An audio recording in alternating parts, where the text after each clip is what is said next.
have Idris Mohammed. Mr. Mohammed, can you just give us what exactly is the challenge, or what challenge do we have with our discos? Tell us, what reforms do the disco actually need for efficiency? Good morning, Nigeria. Thank you for having me. That background report by NTA is certainly a very good one, and it summarizes the actual position of the power sector in Nigeria, especially the distribution aspect that is so worrisome. What I would say is that from the start, when privatization was implemented, the basic rule which everyone signed for, that is, the new owners were not strictly kept in strict compliance. So we missed the point from the take-off point. Privatization is quite an excellent principle of business, of ensuring that utilities work. And the concept that was introduced in Nigeria was a good one. But then what about the players? The players who are responsible for implementing those concepts are the same people that are responsible for the failures of the Nigerian distribution network. I remembered very well before privatization, the discos were returning a cash collection performance of probably in some distribution companies like Eco, Ikeja, are returning a collection performance of 80%. And up to the time that privatization took place, because they retained some of those eggheads in the power holding company, the performance kept inching up from that moment. But I think, like any other thing in Nigeria, owners change, and each time there is a change in ownership in the distribution company, it means also the strategic goalposts will change, because the concept and then the idea of the new owners will not be the same as those of the owners who just vacated the scene. And because of that, all those issues that have bedeviled the effective, smooth improvement in distribution supplies of electricity became hampered.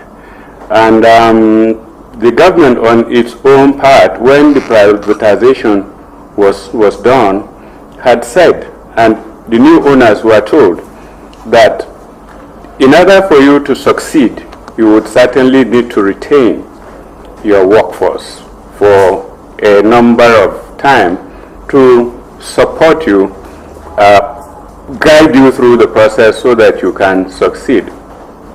But that didn't happen. When the new owners came, they threw away a largest chunk of the distribution technical competent staff who knew every aspect of the business. And because they threw away those very huge number of employees, means that they will be managing a network that they are hardly competent to handle. The unfortunate part of throwing away the old competent staff and then bringing in new staff who are not even technically competent to do and understand the electricity business added to the current situation that we have in Nigeria. Therefore, the idea that the principle of privatization had, which was good, became eluded by the new owners because it's a Nigerian system. They know it is a business that they can maneuver their ways. They get away with so many things. I remembered very well the funding of the power sector when the government was handling the business was just a paltry of what is being given. But right now that the business is privatized, the huge sums of money that given to the so-called privatized company is unbelievable. And then for some of us who have spent our lifetime establishing this viable electricity business, sometimes some of us, I'm not too sure, have had serious health challenges because we just can't bring ourselves to understand that this industry that we have built, we have spent our lifetime trying to develop, is allowed to just diminish over a period of time because leadership have changed from privatization to from government to privatization, and then privatization is less effective. Privatization is handled with impunity. Privatization is handled with I don't care what happens, but the whole idea is the privatization comes with the rule, and then those rules are there. Why is the government not ensuring that the rules of privatization are supervised, are monitored, and then where necessary, the airing discourse are checked? Nothing has happened.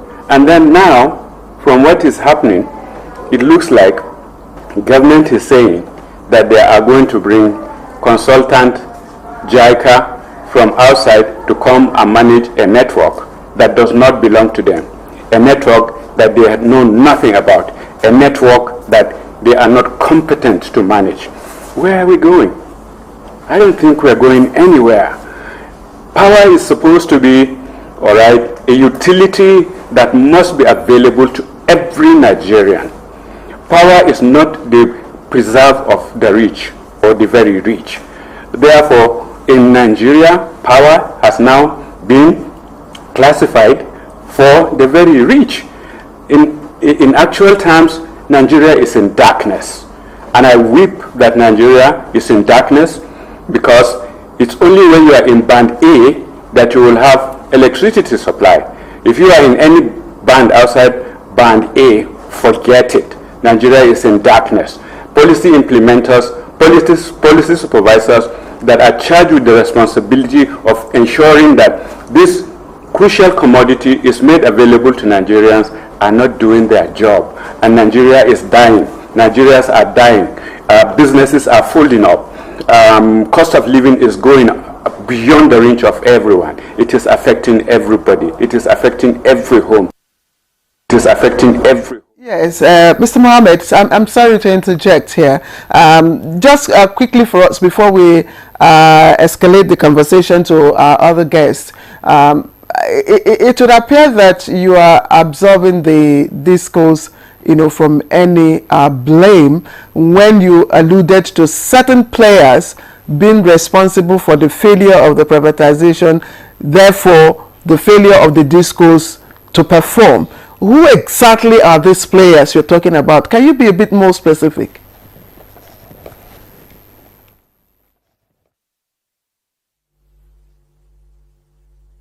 I mean, the regulators. The regulators are charged with the responsibility of ensuring that the performance bond signed by the new owners, all right, are strictly abided by.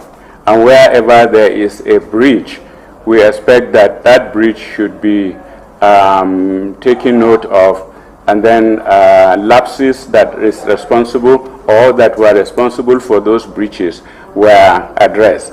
I do know. Well, we're sorry for that glitch. And so on and so forth. That is from Ajakai. Okay. Claire, yes, you have some? Yes, I have. And incidentally, this is coming from Engineer Jude Ugoke. He's a metering and revenue protection expert. And I'm just going to read what he has sent to us. He says, it is unfortunate that we are where we are in terms of power supply in Nigeria. Sincerely, the distribution companies discourse are striving to achieve a stable power distribution.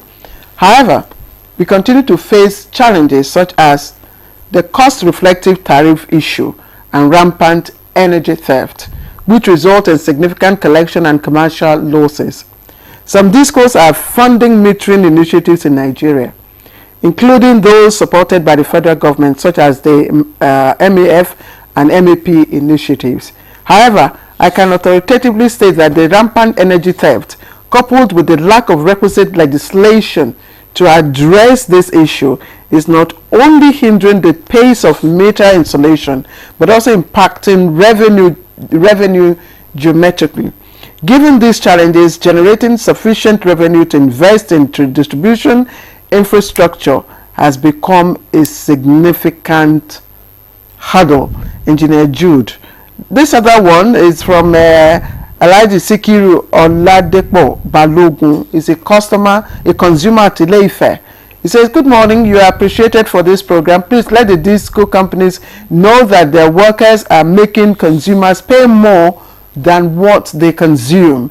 The new meters being provided, consumers are reading excessively. The manufacturer should be contacted by the disco firm for revaluation of the meters. And I think this is very important. And I like to go to Kaduna studio where Mr. Mohammed is, former MD/CEO Kaduna Electric. What do you think? Because this is a very fundamental question that Alhaji Sikiru Oladepo Balogun, who is a consumer at Ile-Ife, would want to know. He's saying that the meters that the discos are providing now are running excessively. What are your thoughts? And yet we're saying that the discos have no fault.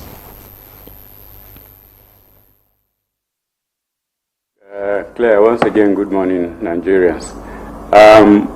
The comments from various customers regarding issues affecting or militating against smooth improvement in distribution services are quite true, especially with the one of Sikiru, who specifically is talking about the quality of metering that we have at the moment in the industry or in the country. By and large, I think it will not be wrong to assume that a customer is interested in the quality of service he receives from the discos. If a customer is saying that his new meter is speeding up, it means that he is conscious of the quality of meter that is being supplied with.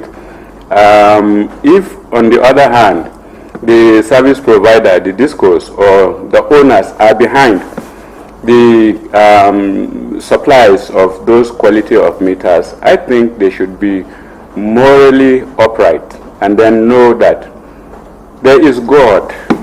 If there is no one else, there is God.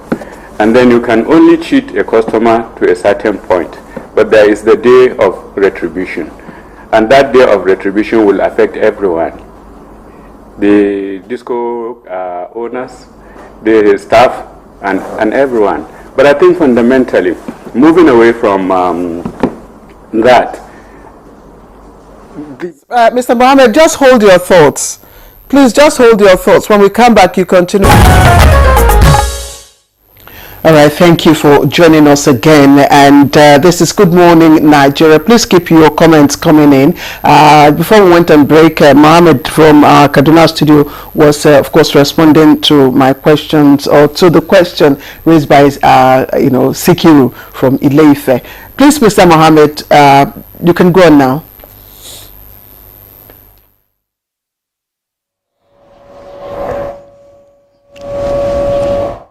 Quality of metering certainly is a big issue in the industry, and then the owners should please know, and they should be conscientious to know that customers know what they are getting, they know what they expect, and then therefore they are very particular about the quality of service that they receive.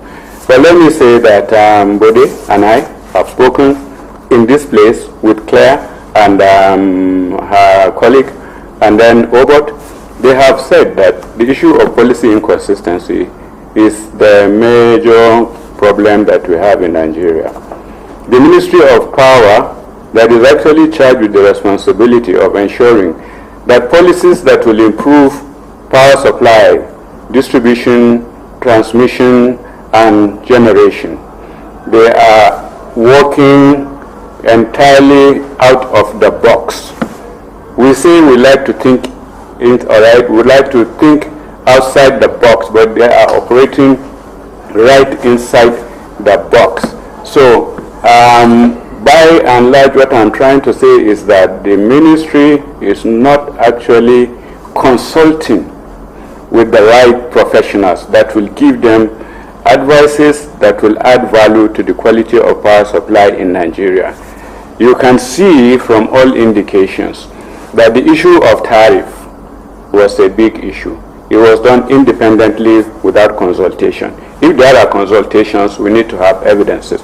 Now the issue of JICA that would champion the cause of improving distribution services in Nigeria is also an issue. But they had mentioned about the Siemens agreement. The Siemens agreement.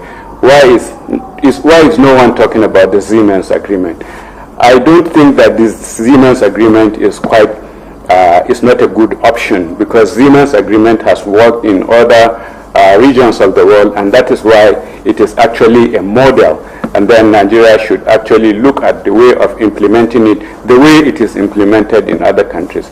But behind it all is people are managing those relationships, and those people who are managing those relationships are the same people that are actually working together with the people who are supposed to be in charge of ensuring that policies work.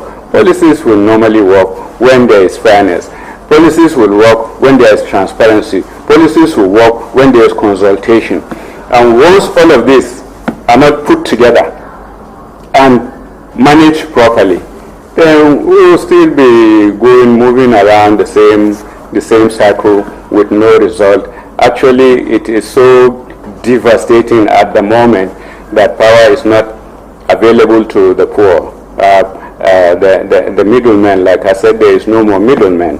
And then the rich, even the rich cannot afford electricity at the moment. It's only the extremely rich that can afford electricity, that can afford to be in Band B. It's so terrific. It's so unfortunate that things are not working, and then they are not working because policy inconsistency that needs to drive the entire industry is missing. Policy inconsistency that is supposed to be the prime motive of governance. Thank you very much, Mr. Mohammed. The rich also cry. We are all crying here. We go from here. Mr. Mohammed, how can we make this reform work? In 60 seconds, if you may, please.